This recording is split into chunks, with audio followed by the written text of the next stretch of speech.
नफ्स कैसे कमज़ोर होता है, तो ये किसी एक्सपर्ट से पूछना चाहिए, किसी माहिर से पूछना चाहिए कि इसकी कमज़ोरी कैसे होगी। हमारी बदनी अमराज के लिए या सेहत के लिए हम जो बदन के माहिरीन हैं, तिब्बी माहिरीन हैं, उनसे पूछते हैं। अब रूहानी माहिरीन से पूछें कि ये नफ्स बड़ा तगड़ा है, इसको कैसे सही करना है। अल्लामा इकबाल अलैह रहमा जिस शख्स को अपना मुर्शिद मानते हैं और कहते हैं मेरी अंदर की बीमारियों का इलाज जिस शख्स ने किया है, वो मुल्ला जलालुद्दीन रूमी है। तो जलालुद्दीन रूमी एक मुआलिज का पता देते हैं। बाज़ बात हमें कोई मसला होता है तो हम किसी अपने डॉक्टर दोस्त से पूछते हैं कि यार आपकी नज़र में कौन सा अच्छा डॉक्टर है जो हमारे इस मर्ज़ के लिए हो, कि डॉक्टर आगे जिस डॉक्टर का पता बताएगा फिर वो बाकमाल ही होगा ना।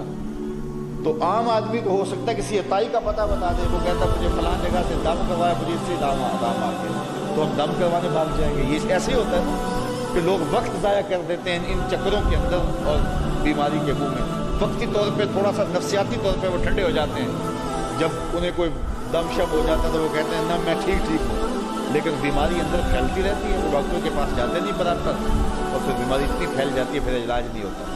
तो जब वो थोड़ा सा उनको रिलीफ मिलता है उनके नफ्सियात की वजह से, तो वो शोर करने लग जाते हैं मैं बड़ा बेहतर हो गया हूँ, और औरतें कहती नहीं भैना मैं तो ठीक ही हो गई। तो वो नतीजा क्या होता है कि बीमारियां फैलती हैं और बाकी लोग भी इस तरह चल पड़ते हैं। तो ये एक अजीब रंग और अजीब ढंग होता है। तो ये बात जहन में रखें कि जब किसी भी बीमारी के हवाले से माहिर से पूछा जाए तो वो सही मशवरा देगा। आम आदमी अपने अंदाज से बात करते हैं, तो किसी डॉक्टर से पूछे कि जनाब इस शोबे का डॉक्टर क्या, तो वो सही डॉक्टर बताएगा।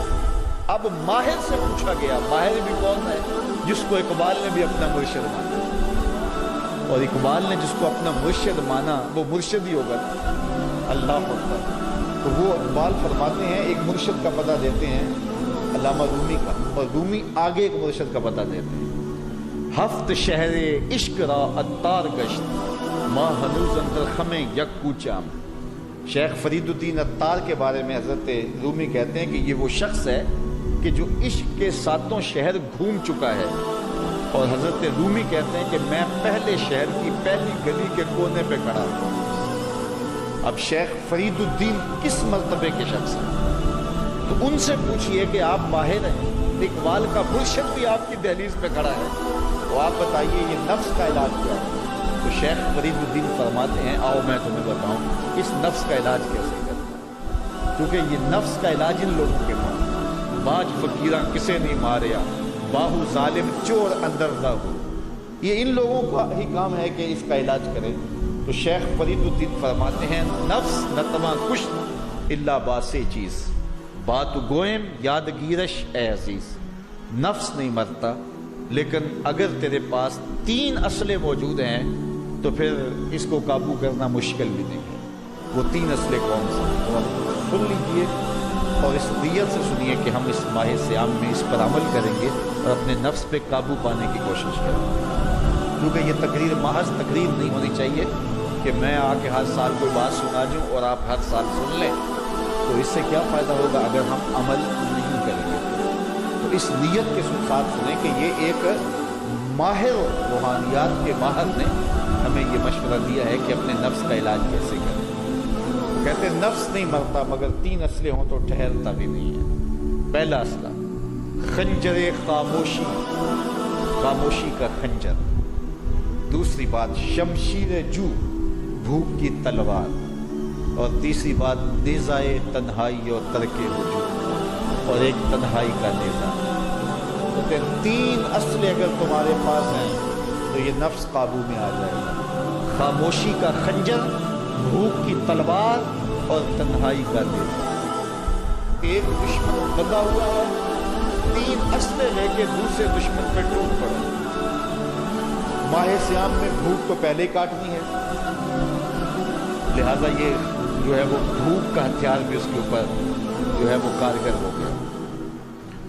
अब खामोशी भी इख्तियार करें, कोई फजूल बात अपनी ज़ुबान पर अदा न होने दें। मेरे हुजूर ने फरमाया अगर तुमसे कोई उलझे, कोई लड़े, कोई बहस करे तो तुम्हें कहे, तुम उसे कह दो इतनी साहिब क्या बाबा माफ़ कर मैंने रोज़ा रखा हुआ है।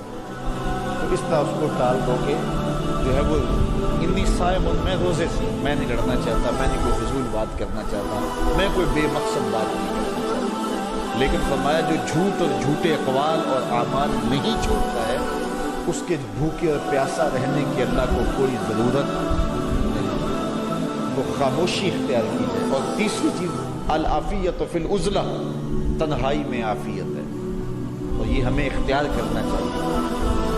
حضرت شاہ نقشبند بخاری علیہ رحمہ فرماتے ہیں فقیر کے لیے بہترین جگہ مسجد ہے یا پھر اپنے کامل شیخ کی صحبت ہے، اور تیسری چیز تنہائی ہے، اور چوتھی جگہ سوائے ہلاکت کے اور کچھ نہیں۔ اس لیے ہمیں کہا گیا بازار میں دیر سے جاؤ، جلدی واپس آ جاؤ، مسجد میں جلدی جاؤ، دیر سے واپس آؤ۔